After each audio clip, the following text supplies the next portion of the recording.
بسم اللہ الرحمن الرحیم۔ ہدایہ اول کا سبق ہے۔ عبارت دیکھ لیجئے گا۔ قال وسنن الطہارۃ غسل الیدین قبل ادخالہما الاناء اذا استيقظ المتوضئ من نومه لقوله عليه السلام اذا استيقظ احدكم من منامه فلا يغمسن يده في الاناء حتى يغسلها ثلاثا فإنه لا يدري أين باتت يده ولأن اليد آلة التطهير فتسن البداية بتنظيفها وهذا الغسل إلى الرسغ لوقوع الكفاية به في التنظيف۔ عبارت کا ترجمہ سماعت فرمائیں۔ قال فرمایا وسنن الطہارۃ اور غسل کی سنتوں میں سے غسل الیدین دونوں ہاتھوں کا دھونا ہے، قبل ادخالہما الاناء ان کو برتن میں داخل کرنے سے پہلے۔ اچھا، الاناء یہ ادخال کے لیے جو ہے نا بیٹا کیا ہے؟ مفعول بہ ہے۔ ادخال باب افعال کا مصدر ہے اور مصدر شبہ فعل ہوتا ہے۔ سمجھ میں آ گئی کہ نہیں آئی؟ تو عبارت اس طرح پڑھیں گے، قبل ادخالہما، ادخالی مضاف ہے، ہما ضمیر جو ہے نا وہ مجرور متصل اس کے ساتھ مضاف الیہ ہے۔ سمجھ میں آ گئی کہ نہیں آئی؟ لیکن ادخال مضاف جو ہے نا بیٹا یہ کیا ہے؟ مصدر ہے۔ الاناء اس کے لیے مفعول بہ ہے۔ اچھا، اذا استيقظ المتوضئ جب بیدار ہو جائے وضو کرنے والا، من نومہ اپنی نیند سے، لقولہ علیہ السلام اللہ کے نبی صلی اللہ علیہ وسلم کے اس قول کی وجہ سے، اذا استيقظ احدکم من منامہ کہ جو آدمی تم میں سے نیند سے بیدار ہو جائے، فلا یغمسن یدہ فی الاناء تو وہ اپنے اپنے ہاتھ کو برتن میں نہ ڈبوئے، یعنی نہ ڈالے، حتی یغسلها ثلاثا جب تک کہ اس کو 3 مرتبہ نہ دھوئے، فإنه لا يدری اس کے کہ اس کو نہیں پتا، أين باتت يده کہ اس کے ہاتھ نے کہاں رات گزاری ہے، ولأن اور اس لیے بھی کہ الید آلۃ التطہیر کہ ہاتھ یہ طہارت کا آلہ ہے، پاکی حاصل کرنے کا آلہ ہے، فَتُسَنُّ الْبِدَایَةُ بِتَنْظِیفِهَا پس سنت قرار دی جائے گی اس کی پاکی سے ابتدا کرنے کو،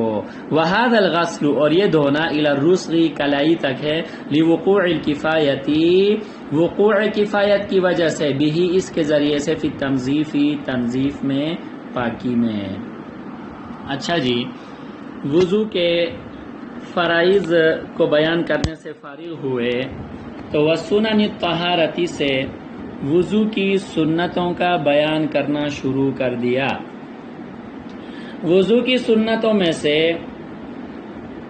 ترتیب سے جو ہے وہ بیان فرمائیں گے۔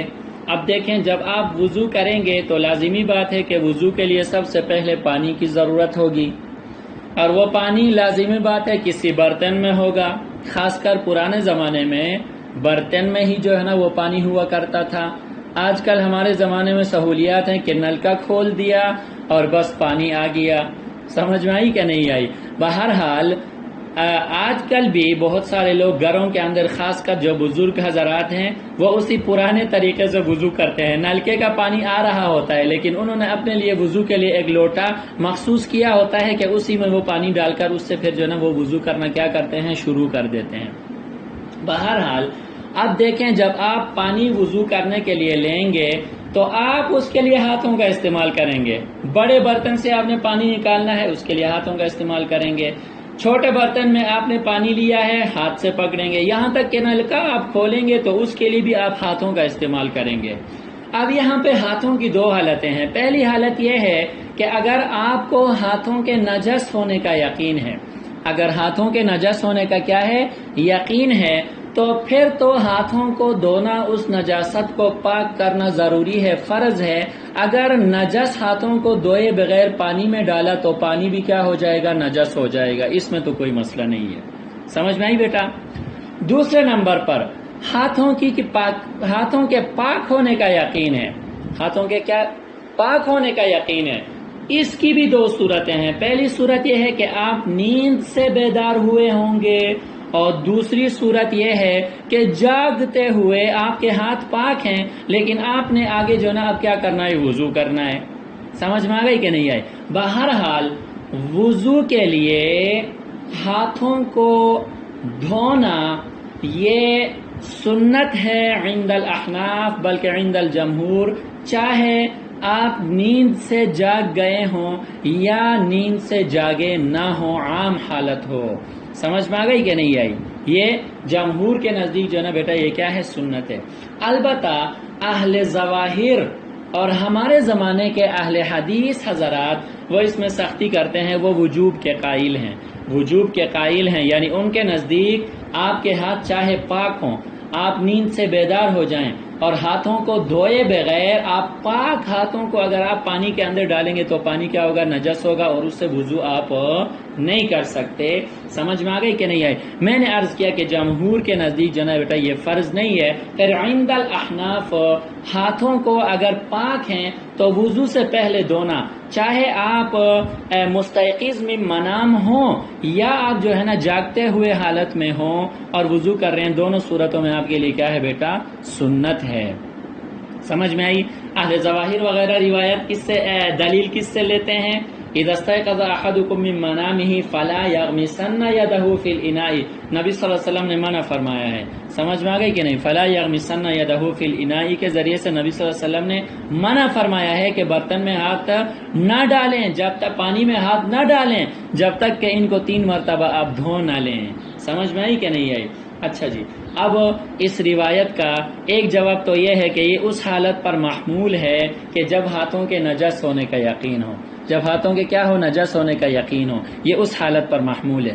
سمجھ میں آ گئی کہ نہیں؟ یا اگر اس حالت پر محمول نہیں ہے پھر بھی شک ہے، کیونکہ نبی صلی اللہ علیہ وسلم نے فرمایا کہ فَإِنَّهُ لَا يَدْرِي أَيْنَ بَاتَتْ يَدُهُ، کہ اس کو پتہ نہیں ہے کہ اس کے ہاتھوں نے رات کہاں گزاری ہے، نیند کی حالت میں اس کے ہاتھ کہاں تک پہنچ گئے ہیں، اور ہو سکتا ہے نجس ہو چکے ہوں تو توہم نجاست ہے۔ کیا ہے بیٹا؟ توہم نجاست ہے۔ سمجھ میں آئی کہ نہیں آئی؟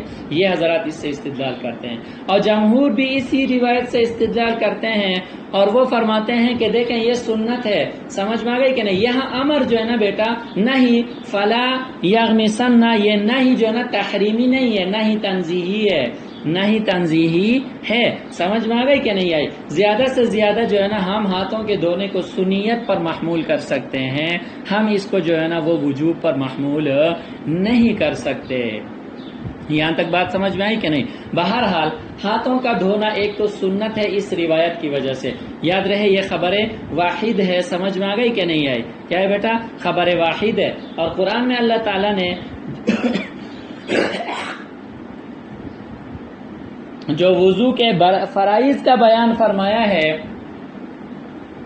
اس کے اندر جو ہے نا وہ ہاتھوں کا وہ کوہنیاں تک دھونا جو ہے نا وہ ایک الگ مسئلہ ہے، وہ شامل ہے، لیکن وضو سے پہلے ہاتھوں کا دھونا فرض ہے، وہ اس کے اندر موجود نہیں ہے، اور وضو کے واجبات بھی نہیں ہیں، تو فرائض ہیں اور سنن ہیں اور مستحبات ہیں، تو لہٰذا یہ روایت خبر واحد ہے، اور اس سے ہم وجوب کو اس لیے ثابت نہیں کر سکتے کہ قرآن کی آیت کے ساتھ جو ہے نا اس کا کیا لازم آئے گا؟ تعارض لازم آئے گا، تو لہٰذا ہم نے قرآن کی روح سے ان 4 چیزوں کو فرض قرار دیا، اور وضو سے پہلے ہاتھوں کو کلائیوں تک جو دھویا جاتا ہے خبر واحد کی روح سے ہم نے اس کو کیا قرار دیا؟